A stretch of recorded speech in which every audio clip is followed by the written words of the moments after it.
감독님은 손경원 감독님의 장편 데뷔작이고 그동안 이제 단편 3편을 만드셨어요. 가족 사진 36.5 방과후라는 단편을 만드셨는데 이제 방과후라는 그 전에 단편의 어떤 테마를 조금 더 장편으로 좀 확대해서 만드신 이 영화였고요. 작년에 무슨 영화에서 상영이 되고 한국에서 상영이 되고 또 이제 다양한 연재들에서 상영이 되고 또 남도 영화제에서는 관객상까지 수상하고 올해 이제 2월달에 개봉을 한 굉장히 이렇게 장편 데뷔작으로 빠르게 자신의 어떤 이제 작업들을 관객들에게 좀 이렇게 각인시켜 나가고 있는 아주 무서운 신의 감독이라고 할 수 있겠습니다. 손수연 배우님은 벌써 10년이 되셨는데 사실 작년에 굉장히 또 손수연 배우님도 영광스러운 자리가 많았잖아요. 서울 독립영화제에서도 독립스타상도 받으시고 또 특별전도 하시고 굉장히 의미 깊은 한 해였고 또 그 여세를 몰아서 계속 이제 더 많은 작업에 참여하고 계시고 그런데 제가 좀 놀랐던 게 배우님이 그냥 연기만 하시는 게 아니셨더라고요. 그래서 사실 이제 연출도 하셨어요. 네. 그래서 이 양식이라는 영화에 대해서 이야기하기 전에 좀 그러니까 배우로서 또 연출자로서 좀 한번 좀 생각들, 계획들 좀 들어보고 가도록 하죠. 이제 배우라는 연기를 한다는 직업이 배우라는 타이틀을 가지고 있기는 하지만 프리랜서랑 좀 다를 바 없는 직업이라고 생각을 하거든요. 근데 감독이라는 직업도 마찬가지고 다 이제 넓은 의미에서 프리랜서로 생활하다 보니까 정말 시간이 많고 일할 때가 촬영에 들어가거나 하지 않는다면 그래서 그럴 때 이제 어떤 식으로 이 시간을 좀 더 활용하면서 보낼 수 있을까라는 고민을 좀 하게 됐고 또 좋아하는 게 뭘까 나에게 도움될 만한 것은 뭘까 자기 개발하듯이 그런 고민을 하다가 이제 시나리오도 쓰게 되고 조금씩 모아서 영화도 찍게 되고 그런 과정을 겪은 결과로서 이제 2편의 짧은 영화를 완성하게 됐어요. 테스트를 하셨는지 여쭤보겠습니다. 우선 이 영화의 요한 역을 맡은 그 배역이 쉬운 배역이 아니잖아요. 아이인데도 감당해야 하는 연기가 많아서 요한 역 같은 경우는 좀 준비 기간에 좀 빠르게 캐스팅 작업을 돌입해서 좀 많은 우리 어린이 배우 친구들 만나보고 캐스팅도 빨리 해서 우리 한결 배우가 되게 경력이 많아요. 저보다 경력이 더 많았어서 그래서 고맙다 이렇게 해서 같이 하면서 이제 좀 장기간 동안 이 배역을 어떻게 우리가 안전하고 온전히 이해하면서 작업할 것인가 얘기를 많이 했던 것 같고 한결 배우 이렇게 캐스팅하고 이제 수연 역할은 제가 평상시에 작업을 할 때 어떤 배우의 어떤 이미지를 떠올리지 않고 작업을 하는 편이어서 좀 빈 도화지 같은 상태였어요. 이 배역을 누가 하는 게 좋을까. 근데 이제 저희 정 감독님이 이제 리스트업 해준 우리 많은 배우님들 중에서 수영 배우님을 보게 됐고 너무 잘 어울릴 것 같다라고 생각해서 만나서 처음에 미팅을 했는데 그게 좀 웃긴 얘기긴 한데 이 수연 이름이 똑같잖아요. 근데 사실 그게 의도한 게 전혀 아닌데 공교롭게 이름이 같아서 이것은 운명이다 라는 마음도 있고 또 너무 이제 영화에서 의견이 잘 통하기도 했고 그래서 함께 하게 되었습니다. 사실 그렇지 않아도 여쭤보고 싶었거든요.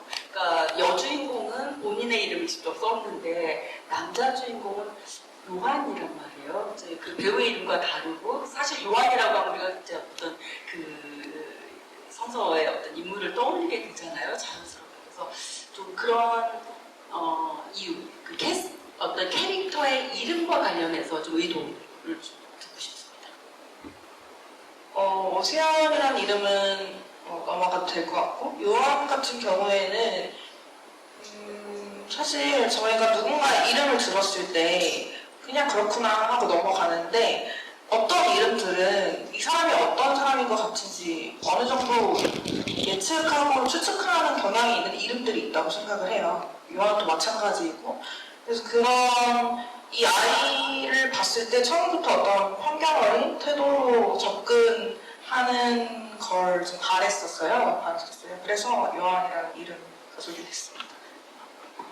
관객분들께서는 어떠셨는지 모르겠습니다. 이 감독님은 어떤 우리가 가지고 있는 편견에 대해서 사실은 굉장히 많은 이야기를 하고 싶으신 것이고, 그래서 이름이나 또는 어떤 상황들에 대해서도 좀 이렇게 우리가 쉽게 그러리라 생각하는 상황들을 던져놓고 그렇지 않게 흘러가는 상황들을 많이 만들고 계신데, 그래서 저도 이렇게 질문하다 보면 또 상황 가다 보면 다른데? 내가 생각하는 거랑 좀 우리의 편견이라고 할 수 있겠죠. 또는 오해라고 할 만한 것들과 좀 다른데? 라고 하는 느낌들을 자주 받으셨을 것 같고, 거기에서 어떤 당혹스러움도 느끼고 또 나, 너 관계 이런 것들 돌아보는 또 순간들도 있으셨을 것 같습니다.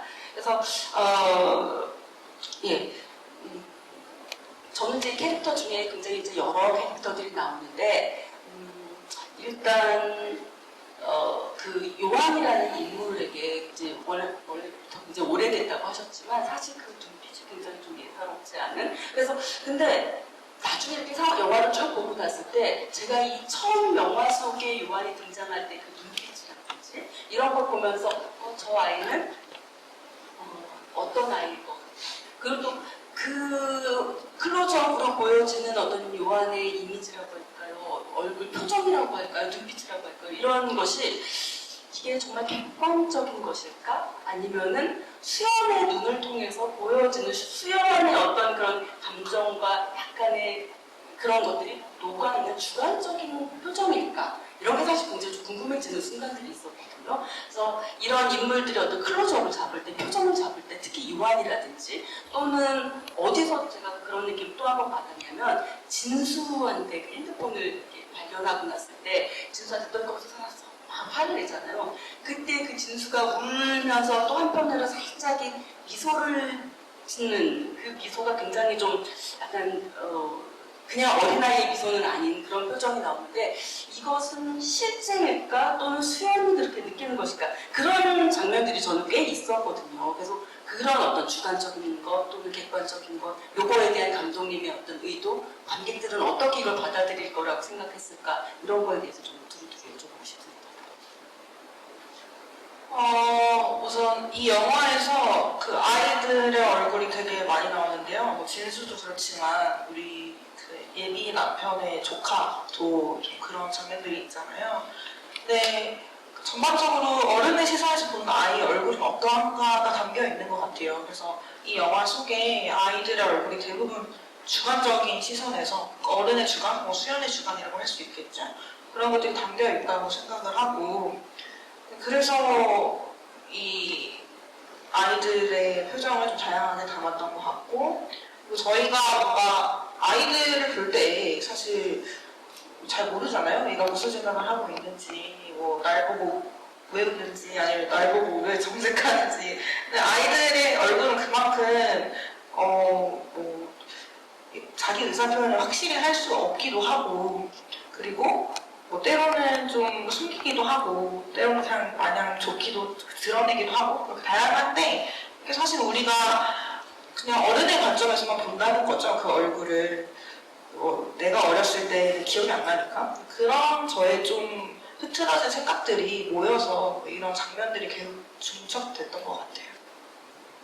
그러면은 그 주인공으로서의 수연은 그 아이들을 바라보는, 또 이렇게 수연의 얼굴 또한 나오잖아요. 자주 등장을 하는데 어떤 눈으로 그 아이를 사실 이제 요한도 궁금하고 진수도 궁금하고 은지도 궁금하고 각각의 인물들 아이들을 바라보는 그 수연은 어떤 의미를 담고서 어떤 표정으로 느낌으로 봤을까가 좀 궁금해지거든요. 이야기가 이제 되게 처음과 끝을 비교해보면, 아이를 처음에 바라보는 처음의 시선은 정말 따뜻하고, 마지막 장면을 떠올려보면 약간 뭐 두려운지, 뭐 의심하는지 되게 모호한 표정으로 이제 요한을 바라보는 장면으로 끝나잖아요.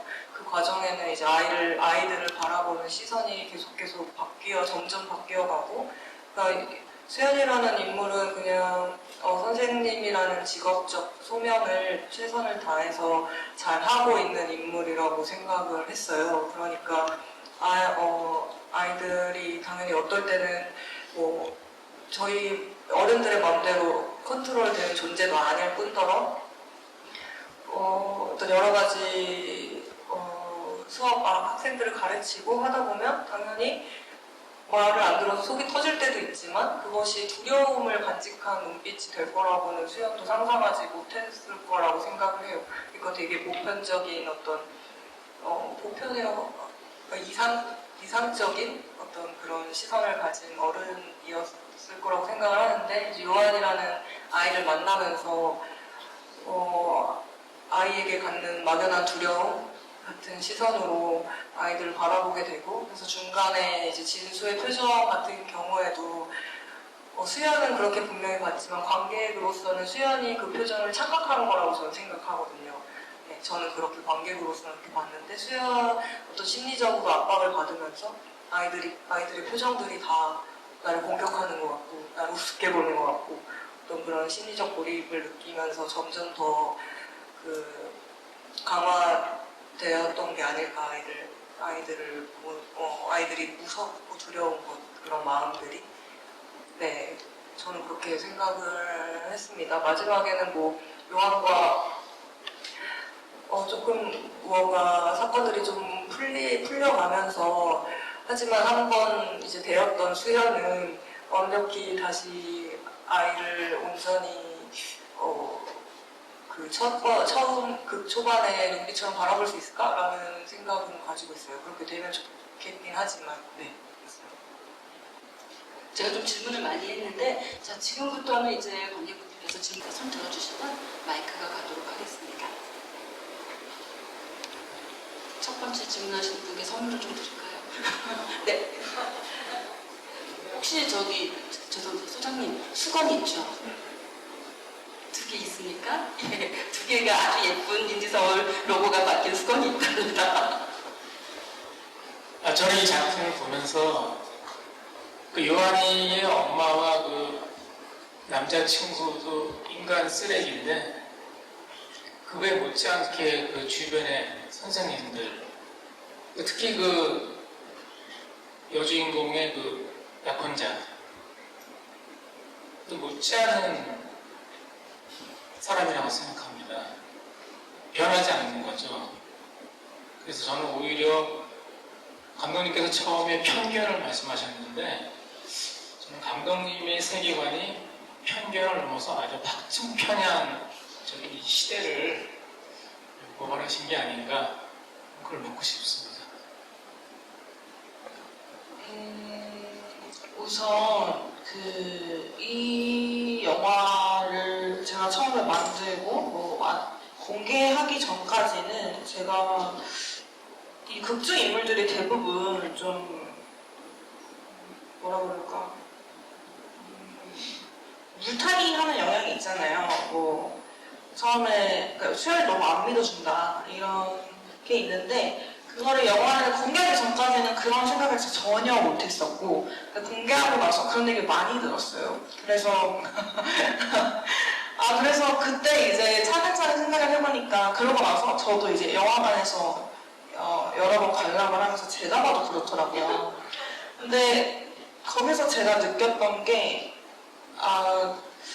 이 영화를 만들 때 내가 느꼈던 사회가 이랬구나인 것 같아요. 저는 요즘 뭐 혐오의 시대란 말이 있잖아요. 그리고 저는 사람들이 열광하는 키워드가 나라 보내기 뭐 이런 거라고 생각하거든요. 그만큼 이미 시대가 그렇게 됐고 저는 그 시대를 살고 있는 청년이고 그리고 이거를 만들 때와 또 지금의 제가 다르거든요. 근데 이 영화를 만들 때 나는 사회를 그렇게 느꼈구나. 그게 자연스럽게 반영될 수밖에 없었구나. 근데 뭐 비교적 그때보다 또 제가 나이를 먹기도 했고 또 세상을 바라보는 시간이 좀 달라졌으니까 또 지금 만들었다면 달라질 수도 있을 것 같아요. 네. 지금은 어떻게 달라졌어요? 그렇게 많이 시간이 가진 않은 것 같은데.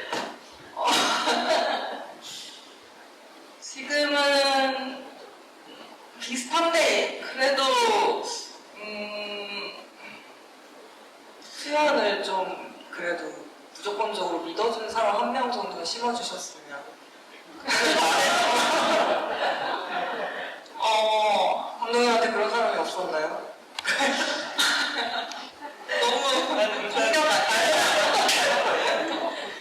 근데 모르겠어요. 지금 제 주변도 그렇고 딱히 그런 사람이 많이 없어요. 뭐 모르겠어요. 뭐 제가 약간 좀 매정한 사회 저만 사는지 모르겠는데, 네. 근데 어쨌든 뭐 이 영화에서는 좀 말씀하신 학생 편향처럼 보여지는 부분들이 있지만 지금 다시 생각해도 이건 이렇게 만들었을 것 같긴 해요. 네. 사실 두 연출자이면서 이런 이제 질문은 또 굉장히 좀 재밌는 질문인데 예, 흥미롭습니다. 예, 또 아까 손 드신 분 계신 것 같은데요. 네.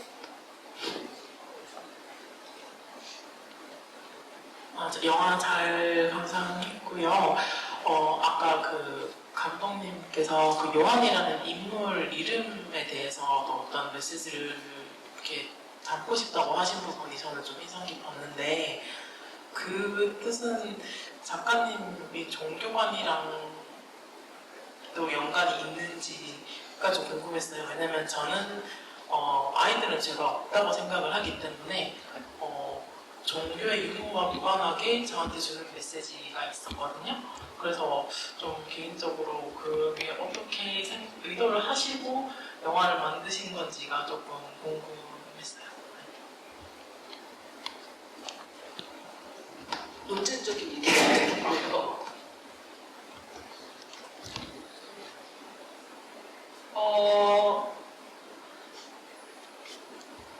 죄송한데 한 번만 더. 이거는 질문자께서 다시 한번 정리를 좀 해주시는 게 좋을 것 같습니다. 제가 해석하기로는 요한이라는 인물을 부여한 것 자체가 어떻게 보면 아이라는 인물을 좀 성스럽게 둔 거잖아요. 그 말인즉슨 이렇게 감사하는 사람들한테도 아이가 어떻게 보면 가장 신과 가까운 존재일 수밖에 없기 때문에 어른들 또한 아이들한테도 그만큼의 어떤 편견 없이 대해야 된다고 저는 생각을 했는데, 약간 그런 어떤 약간 요한이라는 인물 자체 그거를 부여한 것이 어떤 약간 감독님의 의도가 있었는지가 저는 좀 궁금했어요. 죄송합니다. 네, 너무 감사합니다. 우선 너무 좋은 뭔가 제가 들으면서 되게 좋은 생각이다, 좋은 의견이다라는 생각이 들었거든요. 네, 솔직히 말해서 그런 의도가 있었던 건 아닌 것 같아요. 그 요한이라는 이름 같은 경우에는 아까 말씀드린 대로 우리가 그냥 이름 하나로부터 느껴지는 것들이 있고, 그 중에 뭔가 종교적인 색채가 들어간 이유는 그게 좀 익숙해진 것 같아요. 사실 살다 보면 주변에 뭐 종교적인 이름을 가진 사람이 꽤 많잖아요. 우리나라가 기독교의 비율이 되게 높고. 그래서 네, 그게 반영됐던 것 같고, 근데 우리 강예품님이 말씀해 주신 것도 그렇게 봐도 너무 좋은 해석인 것 같아요. 네, 감사합니다. 네, 아직은 조금 더 얘기가 됐으면 좋겠다 생각이 들긴 하지만 일단 또 질문 받아보도록 하겠습니다.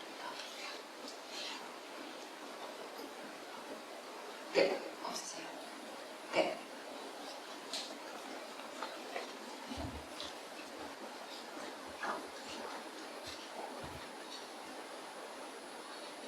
네, 영화 잘 봤고요. 지금 질문은 두 가지가 있는데, 우선 첫 번째는 이게 사회적으로나 개인적으로 많은 생각을 할 거리를 많이 던져주는 내용인데, 이제 스릴러 요소에서 이제 장르를 그렇게 이야기를 풀어나가신 특별한 이유가 있으신지 궁금하고, 두 번째는 그 이제 국중에서 수연이 이제 같은 상황인 아이들이 여러 명이 몰려 있을 때, 첫 번째에서는 이제 좀 방관하거나 외면하는 그렇게 좀 시선을 보였다가 뒤 부분에서는 이제 적극적으로 관여하는 이제 그런 모습을 보였는데, 그 부분에서 그런 대비적인 장면에서 이제 어떻게 변화나 성장을 의도한 방향이 있으신지 좀 그게 궁금합니다. 우선 스릴러 말씀하신 거는 사실 조금 뭐 사적인 얘기긴 한데 영화를 어떻게 만드느냐에 너무 다양한 방법이 있는 것 같아요. 사실은 이 세상에 너무 비슷한 얘기가 많고 이제는 뭐 완전 독창적인 얘기라는 건 별로 없다고 생각하거든요. 결국에는 다 어떤 비슷한 주제를 가지고 어떻게 표현하냐의 차이인데 저는 이 이야기를 처음 떠올렸을 때 제가 좀 집중했던 건 이제는 아이가 어른한테 충분히 위협 또는 무서움, 두려움의 대상이 될 수 있다. 그게 이 시대가 과거와 다른 점이다라고 생각을 했기 때문에 그것에 좀 집중을 해서 스릴러적인 장르적인 특색을 좀 섞어보자. 두 번째로는 말씀해주신 장면이 이제 제 의도, 제가 하고 싶은 말이 들어간 장면인 것 같아요. 그럼에도 불구하고 어른으로서 가졌으면 좋겠는 태도를 제 희망을 담은 것 같아요. 저도 저렇게 못하겠는데 그래도 불구하고 나는 아이들 한테 이렇게 하는 어른이 되어야지 라는 일말의 희망을 담은 장면 같습니다. 네, 또 질문 있으실까요? 네. 네, 영화 잘 봤습니다. 저는 이 양치기라는 제목에 대해서 질문을 드리고 싶었었는데요. 사실 영화를 보기 전에는 이게 왜 양치기일까 이걸 좀 생각을 하면서 영화를 봤던 것 같아요. 근데 저희가 흔히 양치기 소년 이야기를 생각하면 계속 거짓말을 하다가 나중에는 진실을 이야기해도 아무도 믿어주지 않는 이야기를 떠올리는데 그 영화를 보다 보니까 아이가 오히려 처음에는 계속 진실을 말해도 아무도 믿어주지 않다가 거짓말을 하니까 사람들이 오히려 믿어주는 그런 좀 상황이 펼쳐졌다고 생각이 들었거든요. 저는 개인적으로 그렇게 생각을 했는데 혹시 감독님도 이런 의도로 제목을 지으셨는지 제목을 지으실 때 어떤 고민들을 하셨는지 궁금합니다. 네, 제목의 의도를 잘 정확하게 이해해 주신 것 같고 양치기 소년 하면 저희가 직관적으로 누구나 그 거짓말에 관련된 일화를 떠올리게 되잖아요. 그래서 이게 아무래도 영화제를 돌 때는 제목이 이게 아니었어요. 근데 이게 맞았구나. 그 전에 이 영화를 만들 때는. 근데 이제 사람들에게 이 영화를 선보이려고 생각을 했을 때 이 영화에 대해서 조금 더 직관적으로 이런 내용일까라는 궁금증을 드리고 싶어서 양치기라는 제목을 하게 됐고, 네, 그래서 네, 그렇습니다. 감사합니다. 저는 사실 제목을 들으면서 또 어떤 생각을 했냐면 양치기 소년도 아니고 양치기 소년도 아니고 양치기였어요. 그러면 근데 이 영화 속에 보면 거짓말을 하는 많은 사람들이 나오잖아요. 사실 요한의 엄마도 거짓말을 해요. 요한도 거짓말을 하고 어쩌면 수연도 부모가 이혼한 게 아니라 아빠가 죽었다라는 것으로 어떤 자기의 과거의 상처를 회피하고 싶어하고. 그러니까 사실은 어찌 보면 누구나 다 지금 거짓말을 하고 있는 상황에서 그 거짓말이라는 것이 과연 어떠한 역할을 한 것일까라는 좀 궁금증이 들었고 그 로그라인인가요? 거기서 보면은 그러니까 어른은 거짓말을 통해서 삶이 무너지는데 반면에 그 아이는 거짓말을 통해서 삶을 이렇게 되살리려는 어떤 그런 이야기다라고 이야기를 하셨단 말이에요. 그래서 이 거짓말이라고 하는 건 단지 소년에게만 해당되는 것은 아니었다고 생각을 하고 사실 수연에게도 그건 굉장히 큰 부분이었다는 생각이 들거든요. 그래서 그 부분에 대해서 조금만 더 자세하게 얘기를 해주신다면 그리고 또 수연의 입장에서는 그걸 어떻게 생각을 했을까 궁금합니다.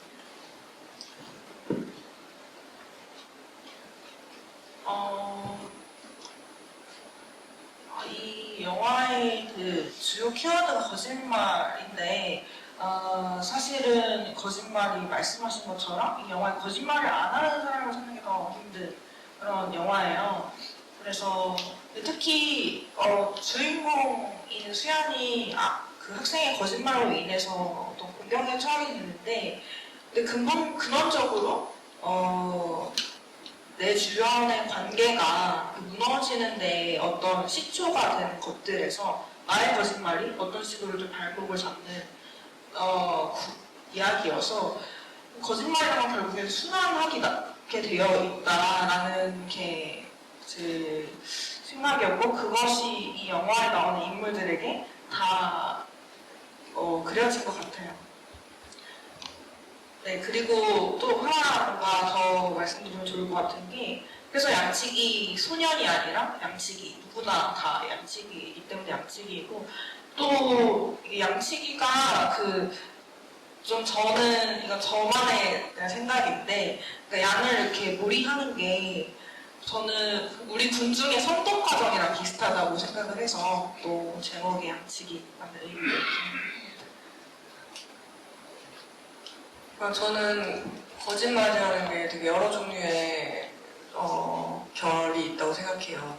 그러니까 진짜 남을 속이기 위해, 남을 사기치기 위해 하는 거짓말이 있고, 또 자기 자신을 지키기 위한 거짓말이 있다고 생각하는데, 이제 수연이 한 거짓말 같은 경우에는 자신을 지키기 위한 거짓말이었다고 생각을 하고, 곰곰이 생각해보면, 뭐 수연도 마찬가지고, 요한도 마찬가지고, 뭔가 그렇게 거짓말을 할 수밖에 없었던 건 사회가 그들에게 가지고 있는 편견과 남이 내가 사실 수연도 자기가 사실대로 이 사실을 말했을 때 이렇게 반응하겠지라는 어떤 데이터가 쌓여왔을 거 아니에요? 편견 안에서. 그러다 보니 자연스럽게 이거는 날 지키기 위해 피곤해지지 않기 위해 차라리 아빠가 죽었다고 말하자라는 결론으로 도달했을 것 같고 그것을 꼭 근데 수연뿐만이 아니라 많은 인물들에게 뭐 그런 서사들이 저는 분명히 있을 것 같거든요. 그렇다고 해서 그런 폭력이나 그런 것들이 다 용인되는 건 아니지만 저는 이 영화 안에서 거짓말이 결국에는 그들의 거짓말의 한 행위를 초점에 맞춘 듯 하지만 곰곰이 생각해보면 그 사회에 그 거짓말을 하게 만들 수밖에 없었던 그 사회의 이면을 똑바로 바라보고 있다라는 생각이 들기도 했습니다. 저는 굉장히 흥미로웠던 게 이 수연이라는 인물이 이제 오해를 받기 시작하잖아요. 이런 쪽으로 가서 때리지 않았는데 뭐 때렸다더라. 그리고 사실 지금 수연 배우님 얘기하신 것처럼 그게 선의의 거짓말이었음에도 불구하고 마치 굉장히 이렇게 도덕적으로 문제가 있는 것처럼 취급을 받고 뭔가 상황이 사람의 어떤 처음의 의도는 그렇지 않았음에도 불구하고 상황을 계속해서 주변의 상황들은 그 인물에게 넌 잘못한 거야, 네가 나쁜 거야 라고 손가락질을 하는 순간 자기를 방어하려고 하는 뭔가 실제를 드러내기 위해서 노력하는 행동들이 결국은 자꾸만 이제 궁지에 몰아가잖아요. 수연도 그러면서 맨 마지막 순간에 그 요한을 이렇게 뺨으로 때렸을 때 그때 사람들이 다 이렇게 카메라를 찍고 있고 이런 걸 보면서 마치 그 주변에서 너는 이러이러한 사람이지라고 낙인 찍는 것들이 실제로 그 사람을 그렇게 몰아가는 그래서 그런 인물이 되어가는 과정이 되고 있었다는 생각이 들고 그것은 요한도 역시 마찬가지다라는 생각이 들어서 사실 선생님과 교사하고 서로 일부분에서 갈등하는 인물이지만 어찌 보면 수연과 요한이 같은 상황을 반복하고 있다라는 생각이 좀 들었어요. 저는 그러다 보니까 요한이라는 아이는 어떤 아이일까에 대해서 저는 조금 더 많이 고민을 좀 하게 됐던 것 같아요. 그래서 궁금해졌던 게 이거는 어떻게 제가 봐야 될지 또 감독님은 실제로 그런 의도가 있으셨는지 좀 여쭤보고 싶은 게 사실 두 번의 정사 장면이 나와요. 부모급의 요한의 입장에서 엄마가 그 남자친구 종호하고 이제 하는 장면. 근데 그것을 이렇게 어떤 그 열쇠 구멍 같은 걸로 바라보고 있는 요한의 표정이 있었고 또 하나는 이제 수연과 이제 약혼자가 또 이렇게 저 처음에 깜짝 놀랐거든요. 그 장면 나올 때, 야, 이거 약간 오버한데? 오버 같은데 왜 굳이 이 장면이 필요할까? 라는 생각이 들었어요, 거기서는. 근데 딱 보니까 이제 이렇게 카메라가 내려가면서 침대 밑에서 요한이 이걸 이제 훔쳐보고 있는, 이제, 훔쳐본다기보다 이제 들었는데. 그래서 사실은 그 두 개의 장면이 저는 이렇게 반영한다라는 느낌이 들었던 거죠. 그렇다면 결국은 이제 자기 진짜 어떤 생물학적인 엄마. 그리고 엄마를 대신해서 엄마이기를 바라는 또 수연이라는 인물. 그리고 그 두 개의 어떤 그 정사신을 우연찮게 엿보게 되는 그 요한이라는 거에서 프로이드의 어떤 소위 그 원초적 장면이라는 거 있잖아요. 프라이멀 신이라고 하는 거. 그러니까 어린 아이가 어렸을 때 부모의 어떤 성교하는 장면을 어떤 열쇠고리를 통해서 눈구멍을 통해서 이렇게 바라보게 되는 그게 원초적인 경험이라고 이야기하고 그것이 사실상 아이의 어떤 성장 궤적에서 비치는 영향들 그런 거 보면은 이 아이가 계속 수연의 가슴을 만지려고 하고 엄마가 자고 있을 때 이렇게 엄마의 가슴을 만지는 때 엄마는 그 가슴을 자기를 위해서 주지 않고 수연은 이런 건 나쁜 행동이야 라고 이야기를 하고 그러니까 뭔가 정상적인 가족 또는 어떤 엄마의 사랑 이런 걸 받고 싶은 아이가 계속해서 거절당하는 느낌 그래서 이 요한이라는 이름이 처음에는 완전히 그냥 그 우리가 상상하는 것과 다른 어떤 캐릭터를 구축하는 것인가 라고 생각했지만 또 찬찬히 이렇게 다시 생각해보면 요한에게도 어떤 그런 이유들이 있었고 이 아이가 정말 간절하게 원했던 것은 정말 사랑이고 가족이고 나를 품어줄 엄마의 품이고 근데 그게 안 되니까 이 아이가 택한 것은 결국 거짓말이라는 방법 그러니까 무리수를 두게 되는 그런 과정이 아니었나라는 생각이 좀 들더라고요. 그래서 그런 면에서 이런 좀 아주 기본적인 그 심리학적인 이런 베이스들 그 두 개의 가족이라는 것을 좀 감독님께서 애초에 좀 염두를 두고 계셨던 건지 그냥 어떤 관객의 입장에서 자연스럽게 떠오른 단상인지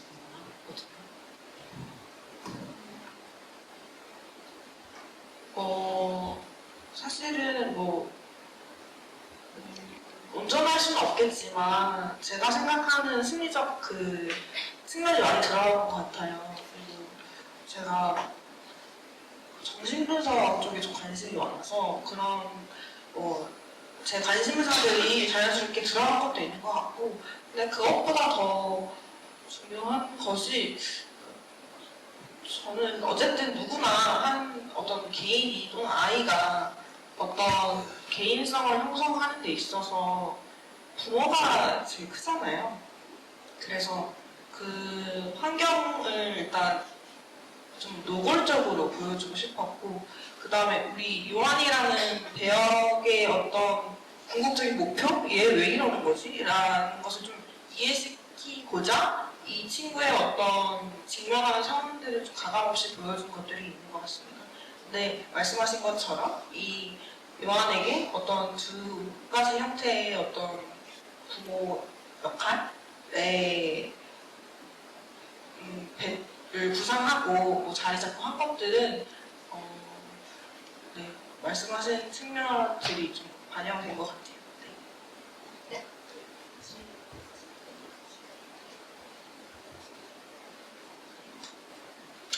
네. 안녕하세요. 질문이 있는데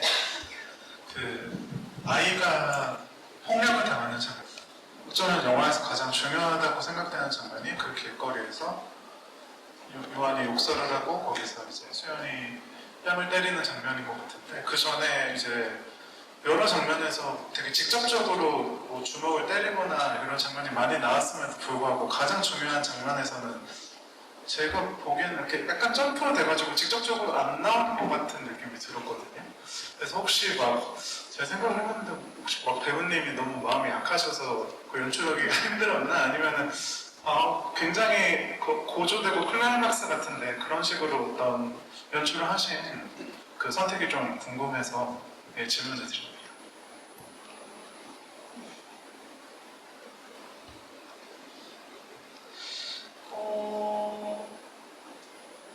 아무래도 사실 그런 어떤 좀 인위적으로 좀 숨기고 점프시키고 이런 건 아니었던 것 같은데 제가 느끼기에는 보시기에 그렇게 느낀 게 안 그럴 것 같은 사람이 때려서인 것 같아요. 아무래도 그 집의 환경에서는 그러니까 우리 배우님 말고 수연이라는 역할이 그럴 리는 없을 것 같으니까 우리 집의 환경에서나 엄마나 종호라는 어른이 그렇게 할 때는 이게 어떻게 보면 되게 현실적이지만 이 친구한테 벌어지는 그냥 일상적인 걸 보여준다면 우리 수연이 요한의 따귀를 내려칠 때는 좀 이러지 않을 것 같은 부분이 있어서 보시기에 그러지 않았을까 싶습니다.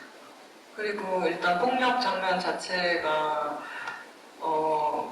일단 이렇게 막 밀치고 하는 거 이제 미는 척하고 막 쓰러지고 이 노컷을 이렇게 연결을 해서 붙이게 되잖아요. 그렇게 당연히 실제 폭력을 할 수 없으니까. 근데 이제 종호가 너무 몸을 잘 이렇게 활용할 수 아는 배우였던 것 같고, 이제 수영 같은 경우에는 정말 난생 처음 뺨 때려본 어떤 그런, 예, 그것도 뭔가 이렇게 잘 근육을 써본 근육도 잘 움직일 수 있는 법이잖아요. 네, 그런 게 좀 수연이 어설픈 모습이 또 그렇게 비춰지지 않았나, 감독님 말씀처럼. 네, 또 손 들어주시기 바랍니다.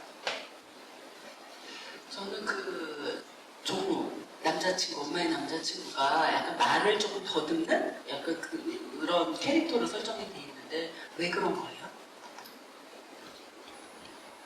우선 그 조어 역할은 이제 열등감이 이 사람의 메인 키워드였어가지고 이제 우리 윤배 배우님이랑 이 조어랑 역할을 얘기할 때 열등감을 주로 이제 많이 얘기를 했는데 말 더듬는 거는 배우님이 의견을 주셨고요. 그래서 제가 이 캐릭터를 뭔가 이 요한이라는 친구에게도 열등감을 느끼고 있는 이 몽환 어른이라고 얘기를 했을 때 그러면 자기는 말 더듬을 것 같다라고 말씀을 해주셔서 처음에는 사실 아닌 것 같은데 했는데 선배님이 그 더듬으시면서 해서 너무 좋은 선택이었다, 너무 좋은 해석이었다. 네, 계속해서 손 들어주시기 바랍니다. 네.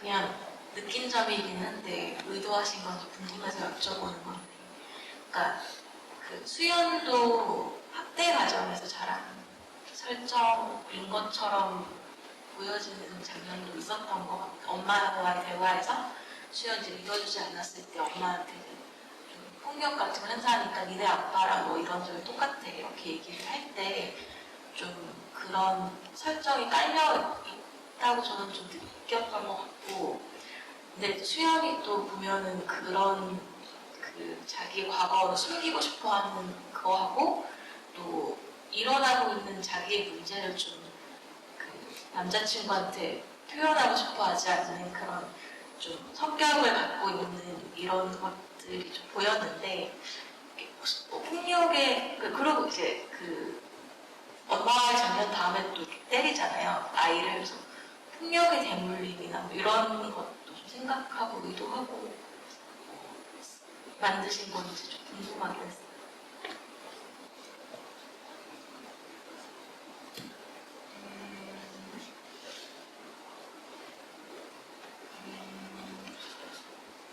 근데 그렇게 볼 수도 있긴 한데 그렇게 보는 게 잘못된 건 아닌 것 같아요. 그렇게 충분히 보여지고 있긴 한데 그걸 의도하진 않았던 것 같아요.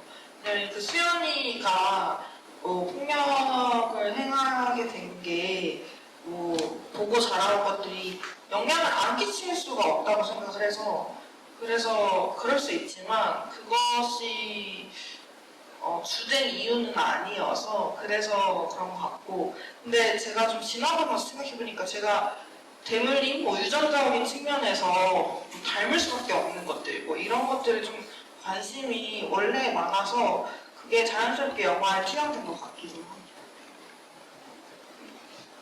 아까 이제 이 밖에서 잠깐 감독님하고 이야기를 나눌 때, 그러니까 저도 그 비슷한 질문을 사실 드렸었거든요. 근데 이제 감독님은 평범한 어떤 가족, 그렇게 이제 워낙 가족의 형태도 다양하게 있는데 사람들이 굳이 어떤 그 수연의 그런 과거를 어떤 트라우마적이거나 이런 것을 이렇게 생각하는 것은 좀 아니었으면 좋겠다. 그래서 좀 그런 백그라운드, 뒷배경, 수연의 어떤 과거, 가족의 이야기들은 좀 일부러 좀 생략을 하셨다라는 이야기를 하셨거든요. 근데 그럼에도 불구하고 관객들은 분명 이제 그런 식의 어떤 해석들이나 받아들임이 분명히 좀 있는 것 같고, 사실은 어떤 면에서 보면은 왜냐면 또 영화가 그런 부분을 스스로 또 이야기하고 있다는 생각도 들어요. 그러니까 요한이 가장 발끈했던 것도 나 너 같은 애 하나도 무섭지 않거든? 수연이 그렇게 얘기하면서 너 그러고 보면 네 엄마 보니까 네가 왜 이런지 알겠다 이런 말을 하잖아요. 근데 바로 그 직전이었나요? 그 직전에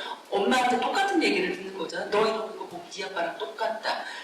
거기서도 사실 수연도 거기서 거의 이렇게 분노 표출 관계이 되는 상황인데 어찌 보면 가장 싫었던 것들이 이제 그런 상황에서 폭력적으로 이제 나오게 되는 건데 그런 면에서 분명 의도는 아니었음에도 불구하고 어떤 연결되는 지점들이 영화에서 좀 존재하는 것 같다.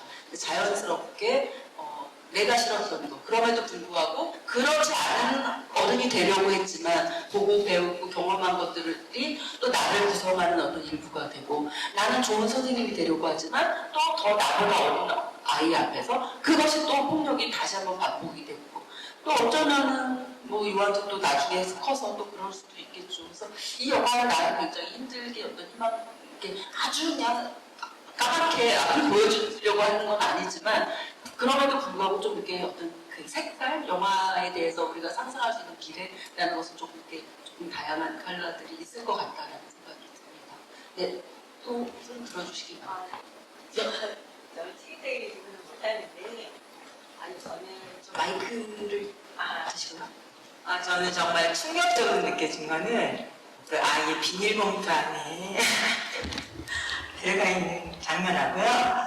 그게 이제 2번 나오고, 나중에 그 엄마 남자친구가 죽었을 때 그 할머니가 비닐봉투를 이렇게 태우잖아요.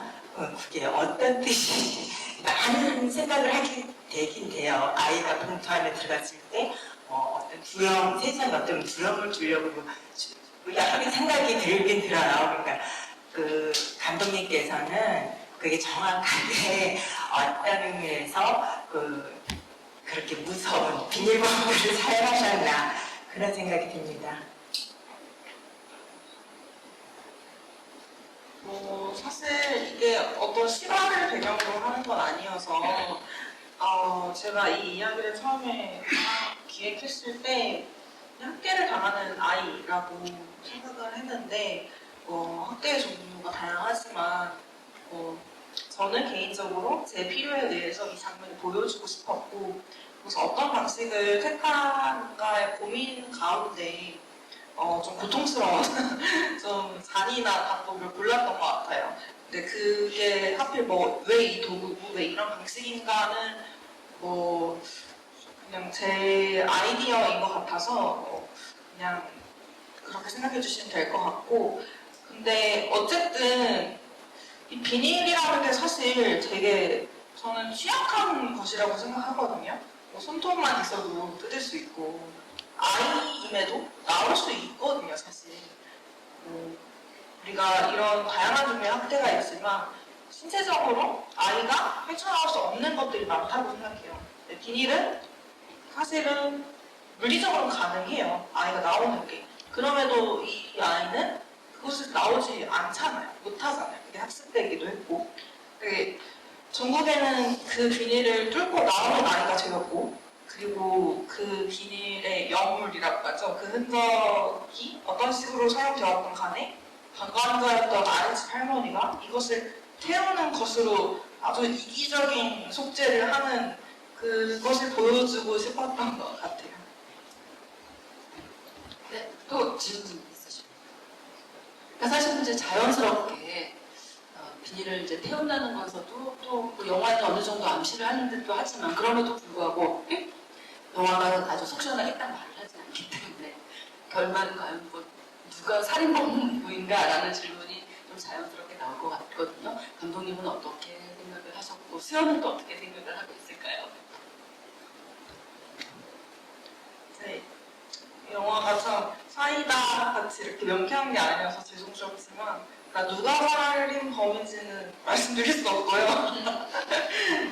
네, 생각하는 사람이 살인범이다. 네, 그렇게 알아주시면 될 것 같습니다. 나중에 한 30년 뒤에 공개를 하려고요. 누가 살인범이었는지. 네. 수연은 요한을 의심하고 있다고 생각하고 개인적으로도 요한이 의심되고요. 근데 이제 요한이 그러니까 당연히 어떤 경우에도 폭력은 나쁘고 살인은 더더욱 안 되는 일이지만 모르겠어요. 그냥 어떤 그런 진짜 정말 윤리적 관점에서 보면 그러하지만 이런 상황을 다 목격했을 때 정말 요한에게 남은 방법이 이것밖에 없었다면 정말 이렇게 극단적인 방법을 쓸 수밖에 없지 않았을까? 그리고 그렇게 쓸 수밖에 없게끔 몰아간 결국엔 그 사회의 무관심과 그런 것들이라고 생각이 들기도 하고 되게 복잡한 마음이 들기도 합니다. 근데 이런 복잡한 마음이 드는 이유가 그냥 어쨌든 이 영화 자체가 대폭력을 적나라하게 보여주고 아까 비닐봉지도 이렇게 말씀을 해주시고 했는데 저는 개인적으로는 폭력은 최대한 감추는 것이 좋다고 생각을 하고 있었었는데 이런 결말과 이 과정을 전부 들여다봤을 때 어떤 것은 지키기 위해 보여주는 방법도 있구나라는 생각도 들었거든요. 그러니까 요한이라는 인물을 미움받게 하지 않기 위한 장치로서 만약에 이것을 그냥 어떤 상상으로 맡겼다면 마지막에 이제 요한이 저는 그 아빠를 죽였다고 생각을 하고 있나 봐요. 네, 죽였을 때 그것이 요한이 용서받을 수 있을까 심리적으로? 라는 생각도 들거든요. 그래서 되게 여러 가지 생각이 들게 만드는 영화라는 생각이 들고 네, 저도 이 영화를 찍고 보면서 영화가 보여주는 방식에 대한 생각을 더 깊게 하게 됐던 과정이었던 것 같습니다. 네, 저도 이제 몇 가지 이유로 인해 요한이가 아마도 죽이지 않았을까라고 생각을 하는데 감독님께서 그걸 일단 봉인을 하셨기 때문에 정답은 30년으로 2054년 인디소설에서 다시 한번 이 영화를 상영하면서 그때 봉인을 풀도록 하겠습니다. 가능하시죠? 네. 자, 또 질문 있으시면 해주시기 바랍니다. 시간이 늦으면 네.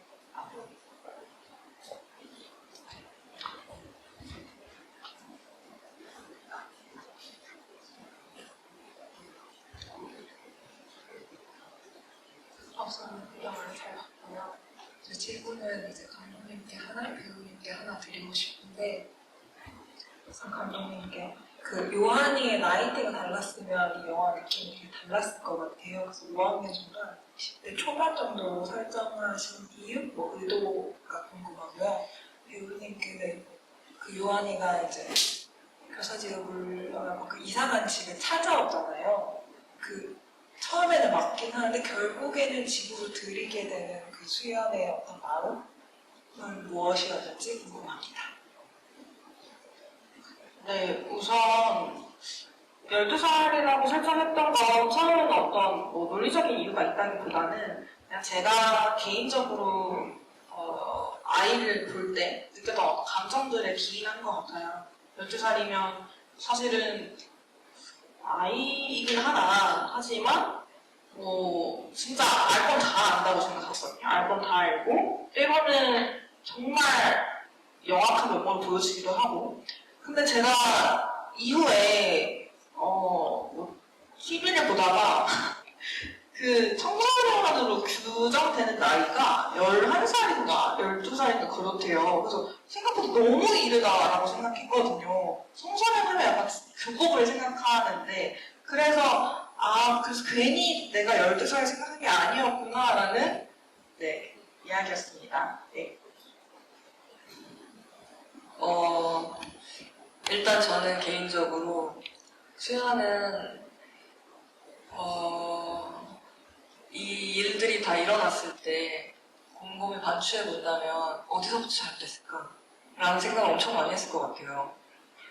근데 정말 사건을 거슬러 올라가 보면 그 요한이 배고프다고 빵을 달라고 왔을 때가 시작이었잖아요. 그러니까 그 멍자국을 보고서도 분명히 그때 집에서요라고 얘기를 했는데 그것을 그냥 외면했던 순간이 본인의 마음에 계속 걸려 있지 않았을까? 그리고 다시 이런 물론 요한 때문에 진짜 모든 걸 다 잃고 정말 그냥 인생을 어디서부터 시작해야 될지 모르는 망망대에 떨어져 있긴 하지만 그런 상황에서 요한이 다시 찾아왔을 때 그리고 팔에 이제 가득한 멍을 봤을 때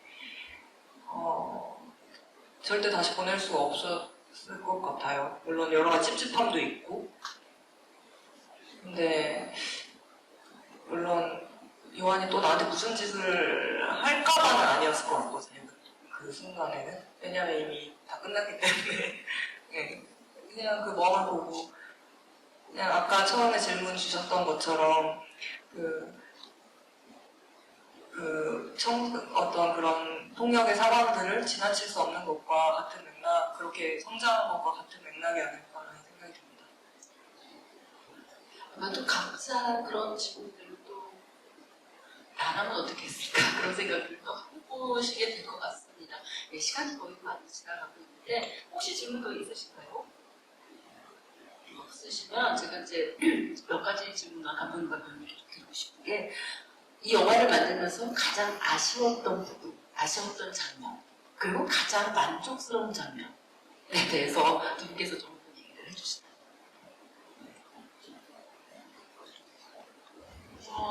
아쉬운 건 진짜 매 순간인 것 같아요. 진짜 안 아쉬운 걸 찾기가 힘들 정도로 진짜 매 순간이 아쉽고 그리고 좀 사실은 그게 좀 힘들기도 했어요. 나는 영화의 결과물에 대해서 왜 이렇게 아쉬움만 가질까라는 생각을 하기도 했는데 사실은 이걸 찍은 지 좀 시간이 꽤 지나긴 했거든요. 거의 3년이 넘어서 거의 2021년. 지금 그래서 지금 생각해보면 좀 제가 좀 그때 많이 어렸고 그 어린 와중에 좀 잘해내고자 하는 어떤 의지와 어떤 불안 그런 것들이 담겨서 지금은 아쉽다기보다는 진짜 그냥 수고한 모습만 보이더라고요. 되게 갑자기 개인적인 감상을 얘기했고요. 근데 좋은 장면은 우리 그 수영 배우의 클로즈업들은 대부분 좋은 것 같아요.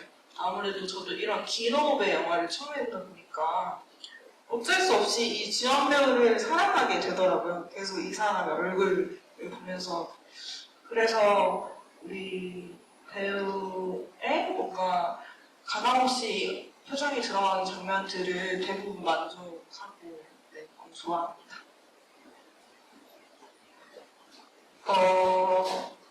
감독님이 방금 말씀하신 것처럼 시간이 많이 지났고 근데 뭐 사람이 막 자기 결과물에 만족하는 사람은 그렇게 많을 거라고 생각하지는 않거든요. 뭔가 다 아쉬움이 있고 그리고 시간이 지났을 때 돌아봤을 때 아쉽다면 또 그만큼 제가 성장했다는 증거이지도 않을까라는 생각도 들고 하지만 그 당시에는 최선을 다했고 그걸 후회한다는 말은 아니지만 최선을 다했지만 그만큼 우리가 3년이라는 시간 동안 성장했기 때문에 아쉬운 거라는 생각이 듭니다. 아닙니까?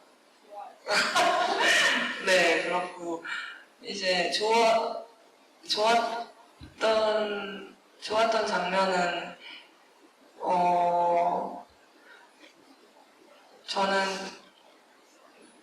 전 좋았던 장면도 많거든요. 근데 가장 인상 깊은 장면들은 저는 요한의 클로즈업들이에요. 그 요한 배우가 지금은 오늘은 못 왔지만 지금 보면 그때 제가 여기까지 왔었는데 키가 저보다 커졌어요. 근데 그 당시에 정말 어렵고 밤늦게까지 촬영이 있을 때면 막 졸기도 하고 막 소파 자는 씬에서 진짜 잠들기도 하고 그랬는데 그런 어린이가 막 그런 표정을 짓고 그런 눈빛을 보여줄 수 있다는 것이 되게 인상 깊었고 네, 그런 장면들이 기억에 많이 남습니다. 이제 영화 개봉도 이제 마무리가 완전히 된 건가요? 네. 이제 두 분 다 다음 작품을 위해서 또 다음 계획을 위해서 한 번 옮기셔야 될 때인데 좀 앞으로의 계획들 두 분께 한번 듣고 마무리하도록 하겠습니다.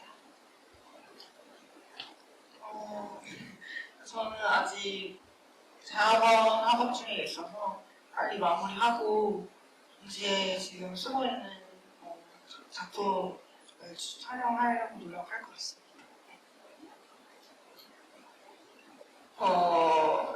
이제 지금 저희가 촬영 중이거든요. 제가 촬영 중이거든요. 아니요, 저 이제 연기를 하고 있는데 작품들 좀 얘기 좀 해주시죠. 홍보 좀 하세요. 네, 저는 행복한데요라는 작품을 촬영하고 있고 저는 이제 제작부로도 출연 잠깐 나오고 이제 제작부로도 참여하면서 작품을 정말 처음부터 끝까지 이렇게 함께 하는 건 처음이에요. 영화를 준비하고 이제 끝날 때까지 연기를 포함해서 함께 할 텐데 그거 열심히 만들어서 내년에 보여드릴 수 있도록 노력할 테니까 저는 행복한데요라는 제목 꼭 기억해 주셨으면 좋겠고요. 사실 영화가 이렇게 개봉하고 독립영화가 개봉하고 관객들을 만나는 게 정말 쉽지 않은 일이에요. 관도 많이 그렇게 상업영화처럼 많이 걸리지도 않고 시간대도 좀 불리하게 잡히고 해가지고 이렇게 관객분들 만나는 하루하루가 더 소중한데 개봉이 마무리됐음에도 이렇게 또 만나 뵙고 이야기 나눌 수 있는 자리가 있어서 정말 행복했습니다. 자리 마련해 주셔서 감사하고요. 이렇게 오래 자리 지켜주셔서 감사드립니다. 감사합니다.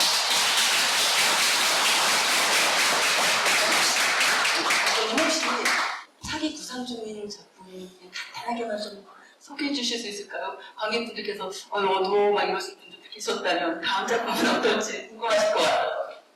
근데 아까 저희 관객분이 말씀해주신 저희 영화의 팽배에 있는 어떤 대물림 그런 이야기가 그걸 메인 테마로 쓰고 있는 게 있어서 그건 또 어두워서 그러니까 제가 아까 끝인사를 못해서 꼭 말씀드리고 싶은데요. 사실 이게 1시간 반 별로 그렇게 긴 영화는 아니라고 생각하는데 그 시간이 이전에 너무 귀해서 일단 그 시간을 써주신 것만으로 너무 감사하고요. 거기다 더하여서 이걸 만든 이의 얘기를 들어본다는 선택을 해주신 게 너무 감사한 일인 것 같아요. 그래서 지금까지 자리해주심에 좀 깊이 감사한다는 진심을 전달드리고 싶습니다. 감사합니다. 저 한마디만 더 해도 될까요? 저는 행복한데요라는 작품인지 궁금하고 어떤 배우분들이 나올지 궁금하고 어떤 사람들이 만드는지 궁금하다면 텀블벅에 저는 행복한데요라고 치면 이제 저희가 이제 아무래도 저예산이다 보니까 좀 펀딩도 받고 있거든요. 많은 선물도 있고 내용도 한번 확인해 보실 수 있으니까 한번 시간 되시면 찾아봐 주시면 감사하겠습니다. 감사합니다.